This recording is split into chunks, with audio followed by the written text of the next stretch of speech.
네, 이 시간 우리 함께 하나님 말씀을 교독하도록 하겠습니다. 마태복음 5장 27절에서 32절까지의 말씀을 강동민 집사 인도로 교독하시겠습니다. 네, 봉독하겠습니다. 또 가늠하지 말라 하였다는 것을 너희가 들었으나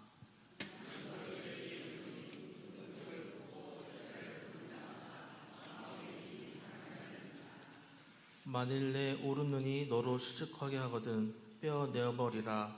내 백체 중 하나가 없어지고 온 몸이 지옥에 던져지지 않는 것이 유익하며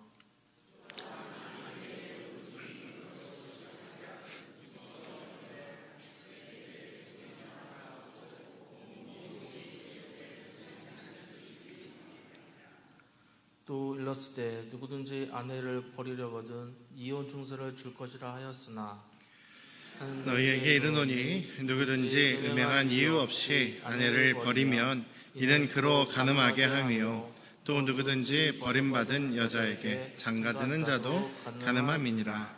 아멘. 할렐루야. 우리 아버지 하나님의 크신 그 은혜와 그 변함없으신 사랑이 또 여러분과 함께 하시기를 주님의 이름으로 축원합니다. 우리가 예수님을 믿음으로, 예수님을 영접함으로, 우리의 주님으로 이제 모심으로 인해서 우리는 하나님의 자녀가 되고 또 구원받는 역사가 일어납니다. 근데 그 전에 우리가 예수님의 십자가 앞에서 저는 죄인입니다 라는 고백을 하게 되죠. 그 죄인입니다 고백하는 그 회개는 단지 그냥 저 죄 졌습니다 용서해 주십시오 말로 끝나는 것이 아니라 우리의 모든 관점을, 우리의 모든 가치관을, 또 우리의 삶의 기준을 하나님의 의로움에 맞추는 것이다, 이렇게 말씀을 드렸습니다. 그런데 그것이 이제 쉽지가 않죠. 오늘 말씀에서도요, 간음하지 말라 하는 말을 너희가 그런 말을 들었지 않느냐, 모세를 통해서 십계명을 통해서 너희가 그런 말을 들었지만 나는 너희에게 말한다. 음욕을 품는 자마다 이미 마음속에 간음을 한 거다. 이런 사람들은 결국 지옥불에 던져질 것이다, 이렇게 말하니까 예수님의 법이 더 어려운가 이렇게 생각을 하게 되죠. 그러면서 이건 나는 하나님 나라 못 들어가는 거 아닌가, 이런 또 좌절감에 빠지는 경우가 있습니다. 예수님을 믿는다고 하시는 분들, 또 신앙생활을 오래 하셨다는 분들에게도 가끔 물어봅니다. 특히 이제 우리 교회 분들한테 안 물어보고 다른 교회 분들한테 물어보죠. 우리 성도님께서는 만약에 그래서 안 좋겠지만 오늘 만약에 당장 돌아가시게 된다 하더라도 정말 하나님 품에 가실 그런 자신이 있습니까? 확신이 있습니까? 이렇게 물어보면 글쎄요, 제가 여전히 죄를 끊지 못하고 있어서 참 저 같은 사람이 자격이 있을까요? 저 하나님 나라에 글쎄요, 아직도 간당간당한 것 같고 아직 자격이 없는 것 같습니다. 이런 얘기를 하는 사람들이 많거든요. 우리가 예수님을 우리의 주님으로 영접한 사람, 예수님이 나의 주인이십니다 믿음으로 고백하고 또 나의 죄를 회개하고 또 부족하지만 주님을 향해서 또 주님께 영광 돌리기 위해서 살아가는 사람들이라면 우리가 여전히 부족함이 있긴 하지만 주님께서는 우리를 주님의 품으로 이렇게 데려가시는 것은 우리가 부정할 수 없는, 그거는 당연히 우리가 확신할 수 있는 사실입니다. 그런데 한 두 가지 정의, 내가 아직 여전히 죄인이다, 여전히 죄성을 가지고 있다라는 생각을 가지고 있을 때 두 가지로 좀 나눠집니다. 하나는 죄의식이라는 거예요. 죄의식이라는 거는 좀 더 긍정적인 모습입니다.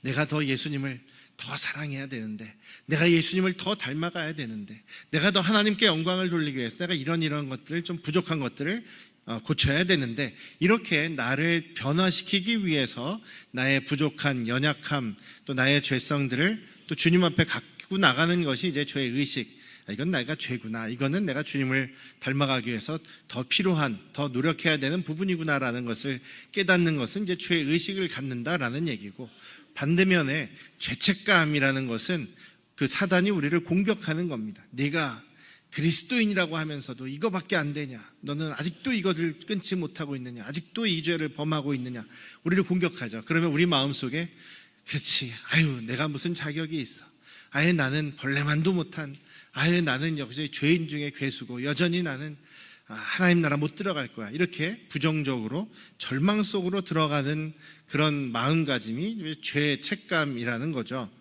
마치 그런 겁니다. 얼마 전에 제가 주보 칼럼에도 썼습니다만, 얼마 전까지 이제 우리 초등학교 학생들이 자주 부르던 노래, 아주 초등학교 학생들에게서 대인기를 끌어서 초등학생들이 아주 많이 불러가지고 인기가 올라갔던 그런 유행했던 노래가 있어요. 제목이 나는 반딧불, 이런 제목입니다. 제목이, 그 가사가 뭐냐면, 나는 내가 빛나는 별인 줄 알았어요. 한 번도 의심한 적 없었죠. 몰랐어요. 난 내가 벌레라는 것을. 하지만 괜찮아. 나는 눈부시니까. 뭐 이런 얘기예요. 나는 빛인 줄 알았는데 알고 봤더니 나는 반딧불이고 개똥벌레고 나는 벌레입니다. 이거를 되게 좀 약간 처량한 노래거든요. 음악이 되게 처량해요. 나는 뭐죠? 하여간 빛나는 별인 줄 알았어요. 근데 나는 벌레라는 것을 이제 알았어요. 이거 초등학생들이 부른다고 생각해 보십시오. 처량하게. 그래서 물론 이제 그래도 빛나니까 괜찮다 이런 거지만, 이 초등학생들이 나는 그동안 내가 최고인 줄 알았는데, 내가 잘난 줄 알았는데 나는 벌레만도 못하고 나 아무것도 아니에요, 이렇게 좌절하듯이 부르는 모습을 생각해 보면 좀 아직 마음이 좀 그렇더라고요. 우리도 마찬가지 아닙니까? 우리는 정말 하늘의 빛 같은 존재, 하나님의 자녀로서 밝게 빛나는 존재인 줄 알았어요. 그런데 지금도 다시 돌아보면 나는 벌레만도 못해요, 이러면서, 물론 죄의 의식을 갖고 그러니까 제가 더 주님을 닮아가겠습니다, 노력하는 모습이라면 좋은 모습이지만, 그래 나는 이제 별 볼 일 없어요, 난 아무것도 아니에요, 나는 끝장이에요, 이러면서 좌절감으로 계속하게 된다면 바람직하지 않은 것이죠. 오늘 예수님께서도 우리에게 지금 좌절감을 주시기 위해서, 죄책감을 계속 찔러주시기 위해서 지금 이런 말씀을 하시느냐? 보십시오, 여러분. 간음하지 말라, 이것이 십계명에 있는 구약의 말씀인데, 예수님께서 나는 율법을 완전하게 하러 왔다라고 하시면서 오히려 우리를 더 옥죄시는 것 같단 말이죠. 그런데 나는 너에게 이르노니 음욕을 품고 여자를 보는 자마다 마음에 이미 간음하였다, 이런 사람은 지옥에 던져지는 것이다. 그러니 눈을 하나 뽑아서 내버려라.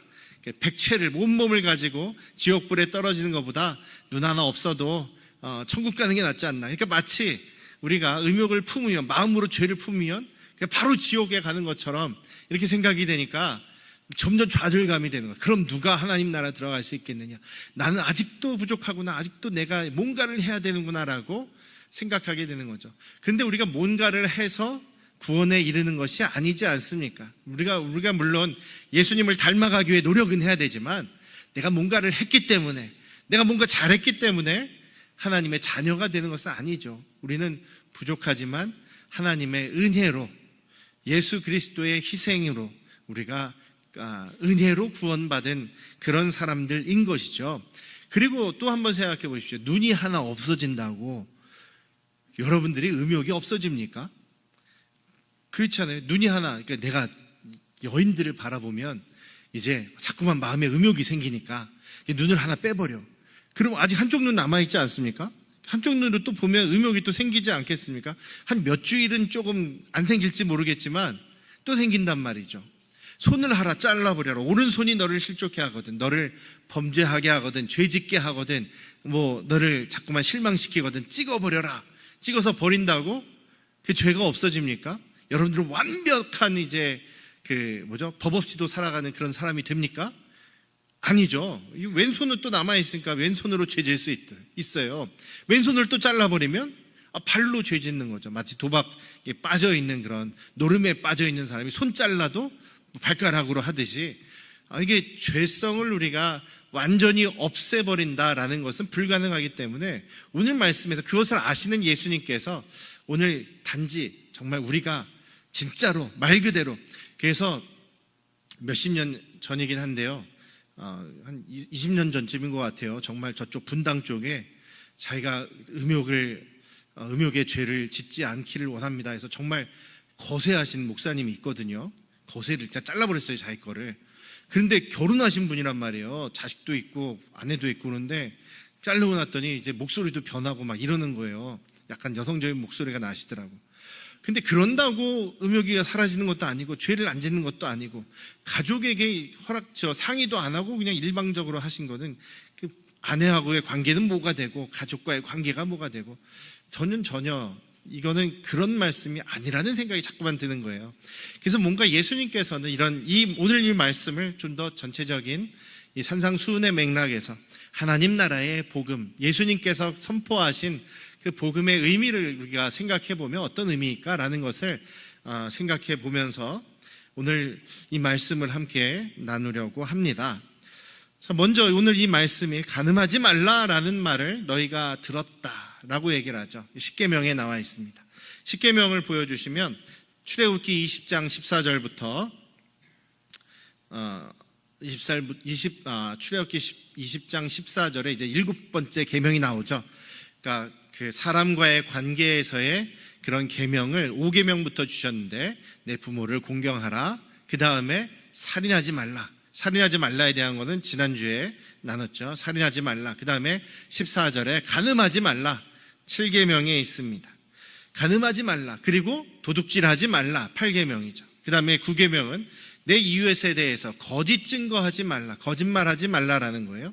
마지막 10번째 계명은 내 이웃의 집을 탐내지 말라. 잘 보세요. 탐내지 말라라. 욕심내지 말아라. 남의 그 이웃의 소유를 욕심내지 말아라. 뺏으려고 하지 말아라. 왜냐하면 이 탐심의 욕심이 결국 어떻게 돼요? 도둑질로 가게 되죠. 그 8계명인 도둑질을 범하게 돼요. 그런데 좀 더 하나님께서 구체적으로 설명을 하십니다. 이웃의 집, 이웃의 소유를 탐내지 말라고 하면서 뭐를 얘기하십니까? 내 이웃의 아내나 그의 남종이나 그의 여종이나 그의 소나 그의 나귀나 무릇 내 이웃의 소유를 탐내지 말라. 소유라는 것에 뭐가 들어가요 지금? 아내가 들어가요. 남의 아내, 남종이나 여종이나. 그러니까 당시에 출애굽한 이스라엘 사람들, 당시에 고대 사회죠. BC 주전 한 2500년 전에 그 당시의 사람들의 마음이 어떤 마음이었냐면 아내도 여자는 남자의 누군가의 소유다 라는 겁니다. 소유 취급을 물건 취급을 받았다는 거예요. 그러면서 남종이나 여종이나 나귀나 소나 여자나 아내나 같은 취급을 당했다는 겁니다. 그러니 다른 사람의 아내인데도 그 아내를 보고 저 사람의 소유? 그래? 내 것으로 삼고 싶다. 이게 음욕이라는 거죠. 다른 이웃의 아내지만 내가 차지하고 싶다. 갖고 싶다. 이것이 음욕이라는 얘기입니다. 그러니까 지금 이 하나님께서도 하나님께서 그 여성에 대한 존엄성을 모르셔서 그런 말씀을 하신 게 아니라 지금 출애굽한 이스라엘 사람들의 눈높이에 맞게 그들의 사고에 맞게 그들의 그 고정관념에 맞게 하나님께서 그럼에도 불구하고 사람을 살리는 법을 주시는 게 이제 십계명 율법이란 말이죠. 그래서 그들의 눈높이가 지금 이런 상황이라는 거예요. 이 정도밖에 안 된다는 거예요. 옛날 고대 사회 어땠습니까? 전쟁하면 누구만 죽여요? 남자만 죽이죠. 그리고 여성들과 아이들과 또 거기에 있는 모든 가축이나 이런 것들, 곡식들은 다 약탈해 오지 않습니까? 빼앗아 와서 자기 소유로 삼죠. 그러니까 지금 죄송한 말씀입니다만 정말 우리 자매님들께서는 지금 그래도 어느 정도 그래도 좋은 민주적인 그래서 여성들의 권위가 좀 보장되고 인격이 보장되는 좋은 시대에 좀 살고 계시지 않나 이런 생각을 좀 해봅니다. 고대 사회 때는 취급을 받지 못했어요. 사람 취급을 받지 못했다는 거죠. 도구로서 취급을 당했다는 겁니다. 근데 이때만 그랬느냐? 아니 더 이전에 그랬어요. 창세기 4장에 보시면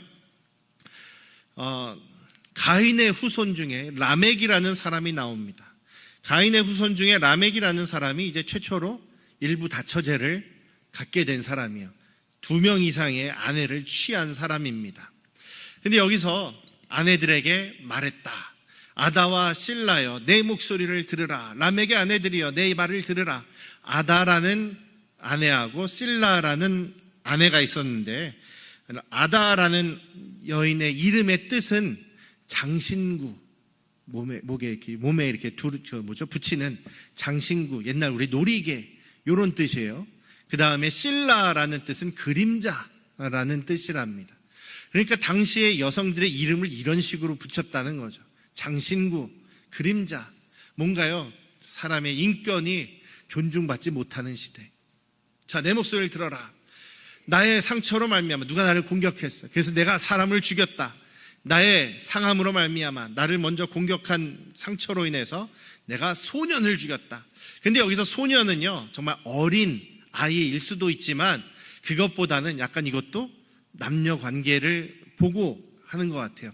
그러니까 저 아내 중에, 자기 지금 두 아내 중에 한 명이 내가 죽인 저 사람과의 뭔가 연인 관계나 혹은 그 부부 관계였을지 몰라요. 내가 저 여자를 뺏으려고 하니까 남자가 공격을 하죠. 그래서 내가 죽여버렸다. 그것을 아무렇지도 않게 생각합니다. 그래서 더 이어서 하는 말이 뭐냐면 창세기 4장 24절에 가인을 위해서는, 가인을 하나님께서 그래도 보호하시려고 가인을 죽이거나 상처 주는 사람은 벌을 7배로 내릴 거다라고 하셨는데, 그건 하나님 말씀이죠. 하나님께서 하신 말씀인데, 라멕은 자기가 선포합니다. 나를 위해서는 그 벌이 77배일 것이다, 이렇게 얘기를 하죠. 그러니까 누구든지 나를 건드리거나 나에게 상처를 주면 내가 77배, 77배로 내가 갚아버리겠다, 그렇게 복수하겠다라는 것이 라멕의 선포입니다. 지금 이 라멕은 지금 하나님의 그 창조의 모습에서 타락한, 죄 때문에 타락한 인간의 모습을 드러내는 거예요. 최초에 살인한 가인이 어떤 이유로 살인을 했습니까? 내 중심으로, 나도 이제 하나님 같은 사람이 되어야지라고 아담이 선악과를 먹고 범죄했는데, 지금 이 아들인 가인도 자기 중심적으로 내가 장남이고 내가 이 집안의 모든 곡식을 공급하고 나는 그렇기 때문에 마땅히 칭찬받아야 되고, 마땅히 이 집의 주인이 되어야 되고, 마땅히 이 집안의 장자가 되어야 되고, 마땅히 나는 인정받아야 된다라는 그런 욕심으로 내 중심으로 살려고 하는데 하나님께서 인정을 안 하시는 거예요. 하나님께서 그것을 허락하지 않으시는 거예요. 그러니까 화나서 하나님께 대들고 자기 동생을 죽여버리죠. 그것이 가인의 범죄, 최초의 살인의 모습입니다. 여기 라멕도 그래요.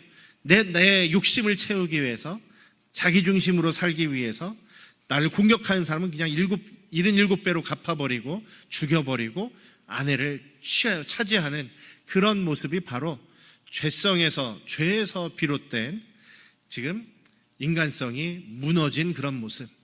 여인에 대해서, 여자에 대해서 자기의 동반자가 아닌 자기의 소유물처럼 이렇게 대해버리는 모습입니다.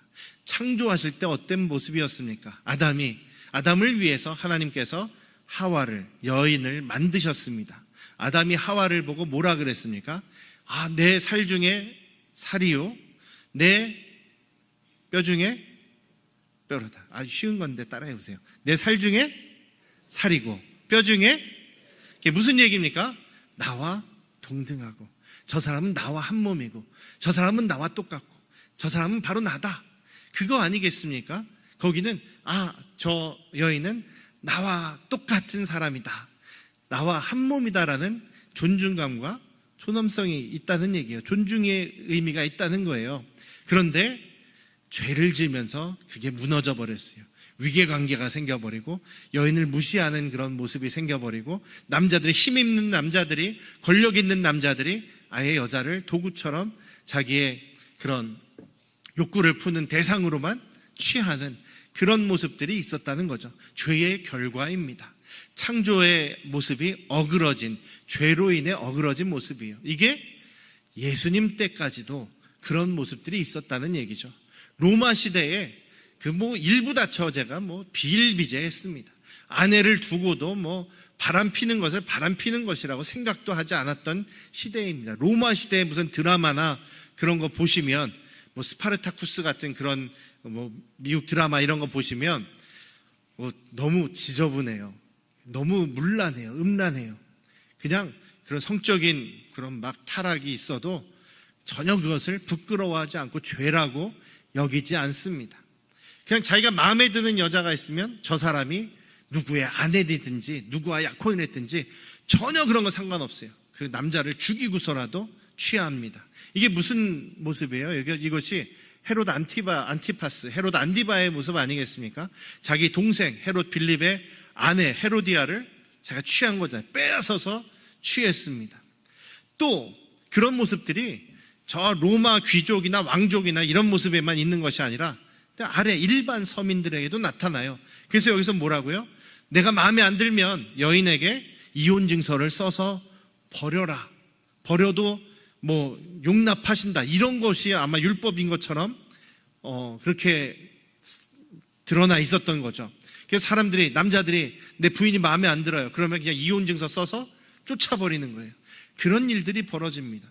그런데 이혼 증서를 써서 쫓겨난 여인이 만약에 친정에서 자기를 받아주면 그래도 괜찮죠. 친정에 부모님이 계시거나 가족들이 자기를 받아주면 괜찮아요. 그런데 친정이 없거나 또 자기 혼자만 남아있거나 그러면 이제 어떻게 살아갑니까?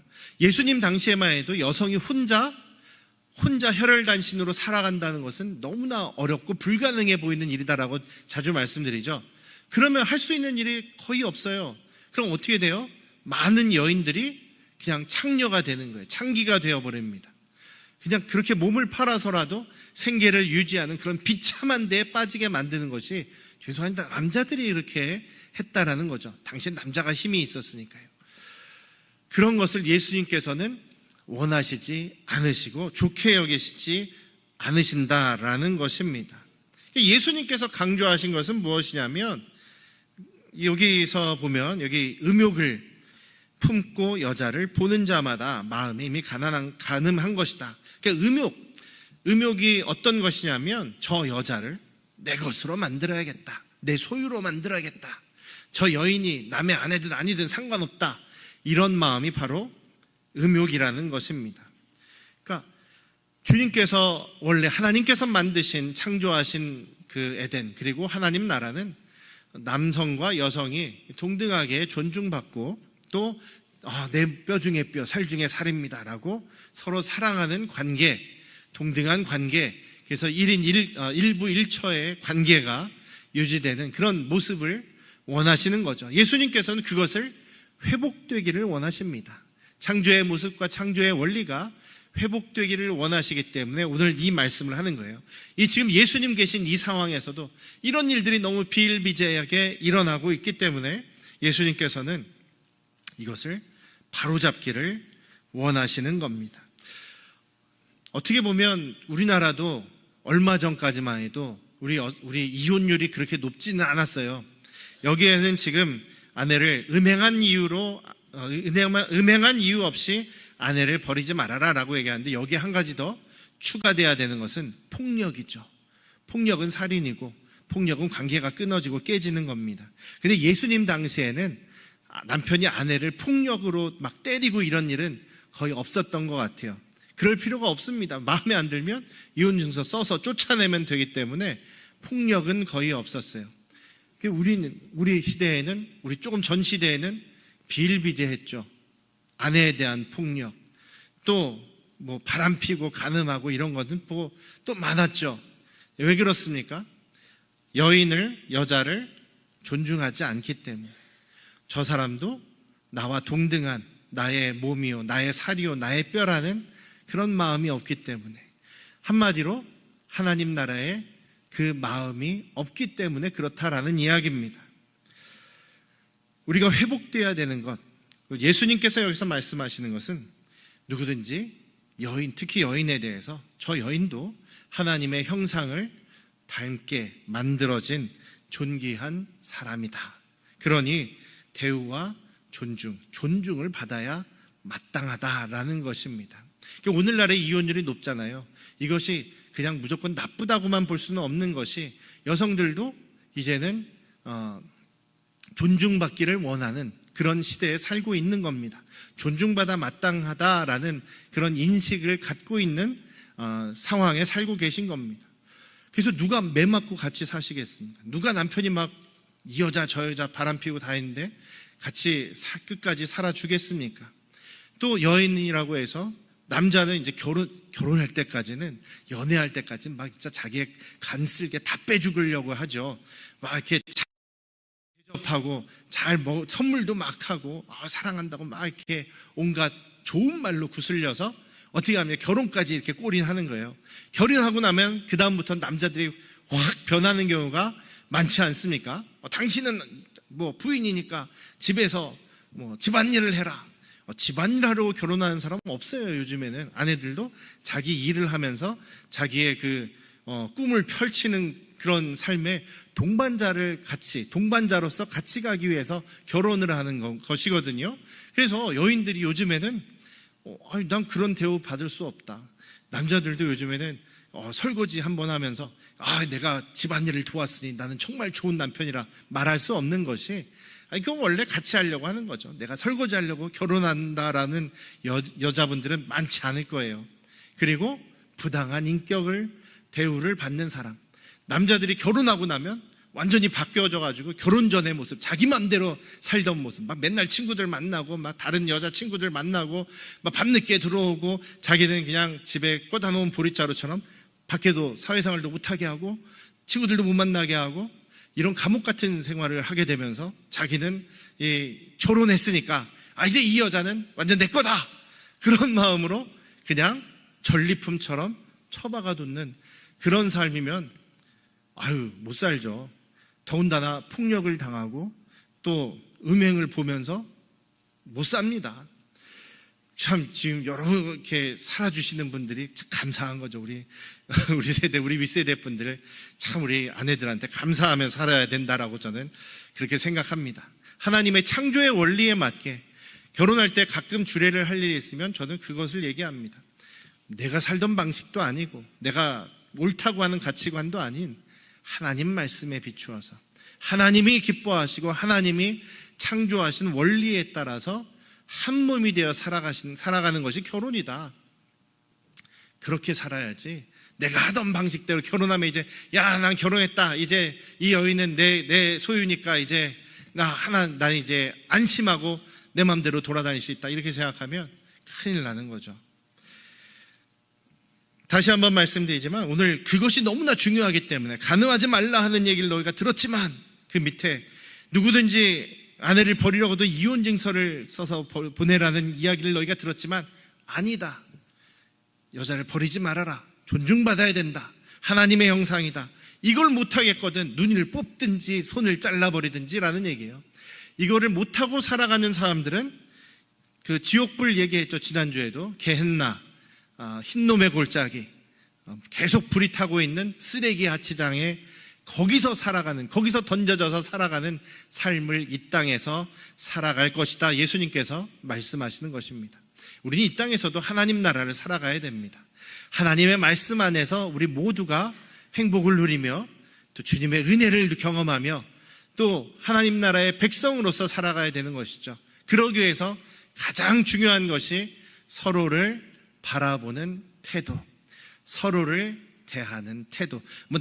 남자와 여자 관계뿐만 아니라 서로를 대하는 태도가 어떤 태도로 해야 된다고요? 따라해 보겠습니다. 하나님의 형상을 보는 태도. 하나님이 가장 귀하게 여기는 사람이라는 마음으로 대하는 존중. 너무 길었나요? 하나님이 가장 귀하게 여기는 사람이다 라는 마음으로 존중하는 태도. 그렇죠. 그것입니다. 그것을 가지고 우리가 노력하며, 그것이 또 우리가 100% 완전하게 하기 힘들기 때문에 우리는 팔복으로 돌아가서 마음이 가난해지고 하나님께 눈물을 흘리면서 제가 지금 이게 또 안 됩니다, 그렇게 하나님께 기도하고 회개할 때 또 하나님께서 은혜를 베푸시고 애통하는 자는 또 위로를 주시고 이렇게 하나님께서 도와주신다는 것입니다. 옆에 계신 분들 손 한번 잡아보시죠. 내가 당신을 존중하겠습니다. 네, 그런 고백이 그냥 빈 고백이 아니라 정말 실천이 되는 우리 교회 안에서는 그 하나님 나라가 드러나는 그런 우리 교회 되시기를 주님의 이름으로 축원합니다. 기도하시겠습니다. 아버지 하나님, 단지 우리가 이렇게 마음에 의욕 품고 또 마음에 또 계속 죄를 짓는 것에 눌려서 나는 아무것도 아니다, 나는 도저히 죄를 피할 수 없는 그런 참 어쩔 수 없는 사람이다, 나는 가망이 없다, 이런 죄책감에 눌려 사는 것이 아닌 주님께서 창조의 원리로 회복되시기를 원하시는 오늘 말씀의 의미처럼 서로를 대할 때에 존중함으로 또 섬김으로 하나님의 형상을 대하는 모습으로 우리가 서로를 대하고 존중하는 우리 안양 성도교회 가족들의 모습이 되도록 인도하여 주시옵소서. 예수님의 이름으로 기도드렸습니다. 아멘.